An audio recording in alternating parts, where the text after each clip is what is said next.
നമസ്കാരം. ഇന്നൊരു പുതിയ വിഷയമായിട്ടാണ് നിങ്ങളുടെ മുമ്പിൽ വന്നിരിക്കുന്നത്. അതായത് ബാങ്കിലൊരു പുതിയ ലോണിൻ്റെ ഇടപാടുണ്ട്, റിവേഴ്സ് മോർട്ട്ഗേജ് ലോൺ. എന്താണ് റിവേഴ്സ് മോർട്ട്ഗേജ് ലോൺ? സാധാരണ നമ്മളൊരു പ്രോപ്പർട്ടി വെച്ച് ലോൺ എടുക്കുമ്പോൾ ബാങ്ക് നമുക്ക് പൈസ തരുന്നു, നമ്മൾ മാസം മാസം ഇൻസ്റ്റാൾമെൻ്റ് ആയിട്ട് അടയ്ക്കുന്നു. അതാണ് സാധാരണ മോർട്ട്ഗേജ് ലോൺ. നമ്മുടെ പ്രോപ്പർട്ടി, വീടടക്കമുള്ള സ്ഥലങ്ങൾ ബാങ്കിൽ വെച്ചിട്ട് ലോൺ എടുക്കുന്നു. മാസം മാസം അവർ പറയുന്ന EMI നമ്മൾ അടയ്ക്കുന്നു. ഇതിന് നേരെ മറിച്ചാണ് ഇപ്പോൾ റിവേഴ്സ് മോർട്ട്ഗേജ് എന്ന് പറയുമ്പോൾ നമ്മുടെ പ്രോപ്പർട്ടിയും ഇതും ബാങ്കിൽ പണയം വയ്ക്കുന്നു. അതുകൊണ്ട് നമ്മുടെ ആവശ്യാനുസരണം ഒരു എമൗണ്ട് അവർ പാസ്സാക്കി വയ്ക്കും ബാങ്കുകാർ. അതായത് ഇത് ചെയ്യുന്ന എന്തിനാണെന്ന് വെച്ചാൽ, ഇപ്പോൾ ഒരു വീട്ടിൽ കാരണവന്മാരുണ്ട്, അവർക്ക് സാമ്പത്തികമായിട്ടുള്ള ബുദ്ധിമുട്ടുണ്ട്. ഒരു പക്ഷേ അവരുടെ മക്കൾ അവർക്ക് പൈസ കൊടുക്കുന്നുണ്ടാവില്ല. അപ്പോൾ അവരുടെ വീടിൻ്റെ ചെറിയ പോർഷൻ പുതുക്കി പണിയാനോ അല്ലെങ്കിൽ അവരുടെ മെഡിക്കൽ എക്സ്പെൻസിന് വേണ്ടിയിട്ടോ അല്ലെങ്കിൽ ഡെയിലി ഉപജീവന മാർഗത്തിന് വേണ്ടിയിട്ടോ സാമ്പത്തികമായിട്ട് ബുദ്ധിമുട്ടുണ്ടാവും. പക്ഷേ അസറ്റ് ഉണ്ടെന്നും പറഞ്ഞിട്ട് ലിക്വിഡിറ്റി ഇല്ലെങ്കിൽ എങ്ങനെ ചിലവഴിയും?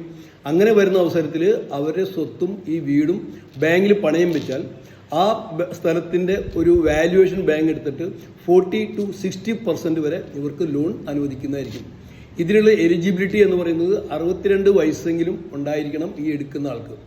അയാളുടെ സ്പൗസിന് 55 വയസ്സുണ്ടെങ്കിൽ 55 വയസ്സ് അതിന് മേലെ ഉണ്ടെങ്കിൽ അവർക്ക് ഇതിൽ കൂട്ടുപ്രതിയായിട്ട് ജോയിൻ ചെയ്യാം.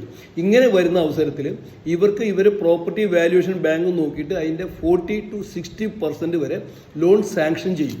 അതായത് 1 ലക്ഷം രൂപ വിലയുള്ള സ്ഥലമാണെങ്കിൽ അവർക്കൊരു 40,000 മുതൽ 60,000 രൂപ വരെ ബാങ്ക് സാങ്ഷൻ ചെയ്ത് വെക്കും.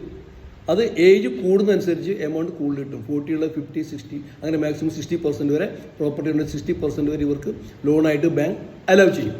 എന്നിട്ട് ഇവരുടെ ആവശ്യാനുസരണം ഒരു പക്ഷേ ഇവർക്ക് മന്ത്ലി ചിലവിന് ആവശ്യം വേണ്ടി വരും. അപ്പോൾ അവർ പറയും മന്ത്ലി ഇത്ര 5,000, 10,000 എന്ന് വെച്ചാൽ ഇവർക്ക് കിട്ടണമെന്ന് പറഞ്ഞാൽ ബാങ്ക് ഇവരുടെ അക്കൗണ്ടിലേക്ക് ഈ എമൗണ്ട് ക്രെഡിറ്റ് ചെയ്യും.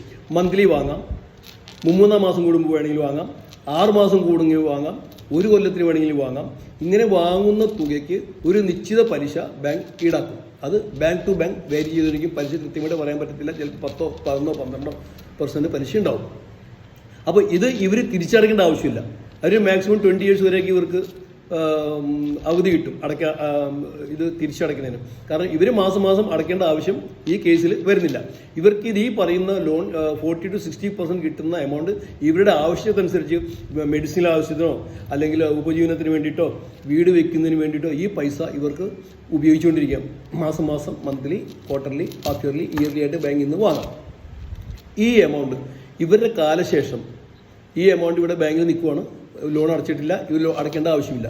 അപ്പോൾ ഇതിൻ്റെ അവകാശികൾ ആരാണോ അവർ ബാങ്കിനെ അപ്രൂവ് ചെയ്തിട്ട് ഈ ലോൺ എമൗണ്ട് മുഴുവനായിട്ടോ അല്ലെങ്കിൽ ഇവരുടെ പ്രോപ്പർട്ടി വാല്യുവേഷൻ എത്രയാണോ എന്ന് നിശ്ചയിച്ചിരിക്കുന്നത് അതിൻ്റെ ഒരു 95%, which ever is less, property valuation ആണോ കുറവ് അല്ലെങ്കിൽ ഈ പറഞ്ഞ ലോൺ എമൗണ്ട് ആണോ കുറവ്, വിച്ച് എവർ ഇസ് ലെസ്, അത് ഈ ഒരു ലീഗൽ എയ്ഡ്സ് ബാങ്കിൽ അടച്ചു കഴിഞ്ഞാൽ ഈ പ്രോപ്പർട്ടി റിലീസ് ചെയ്ത് അവർക്ക് കൊടുക്കുന്നതായിരിക്കും.